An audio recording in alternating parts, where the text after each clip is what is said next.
I agree with Bilawal Bhutto Zardari त ॻाल्हि आहे त इंटरनेट ऐं VPN ही बंदि करण सां तव्हां छा था हासिल करणु चाहियो, लेकिन तव्हांजी कुल्हनि ते सरकार बीठल आहे करे त उहा पई, हिन में त हाणे राज़ कोन्हे न। हाणे त मञी चुका आहिनि त ही पाण था बंदि कनि, क़ौमी सलामती लाइ ज़रूरी आहे। एक्चुअली हिननि खे शुरू में जॾहिं हिन फायर वॉल लॻाइण शुरू कयो, मूं तव्हांखे उन महिल चयो त हिननि भित बिहारण जी कोशिशि कनि पिया, मिस्त्री कारीगर सुठा कोन।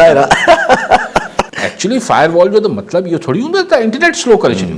उनजो मतिलबु हूंदो आहे त जेका शइ तव्हांखे नथी वणे उहा फिल्टर आउट थी वञे या सफ़ा हुनजी रीच न वञे, माण्हुनि ताईं हुनजी पखेड़ न थिए, इहो मतिलबु हूंदो आहे फायर वॉल जो। हीअ अलाए कहिड़े मिस्त्रियुनि खे वठी आया आहिनि, हिते भाइंदो खांचो आहे, ईअं जुगाड़ी मिस्त्री वठी आया आहिनि, कुझु न कुझु उन्हनि खां फायर वॉल लॻे ई कोन थी, भित बिहे ई कोन थी हिननि खां। अक्टूबर में थींदो, नवंबर में थींदो, पोइ ॾिस हाणे तारीख़ पर नथा ॾियनि त करे ठीकु थींदो। पर हाणे सुठी ॻाल्हि आहे त हुन जड़ खे वञी झलीनि, जीअं अडियाला वारे जे करे सॼे मुल्क जी इंटरनेट बंदि था कनि, उन सां वञी ॻाल्हाए वठनि, चयो बाबा ठहियो।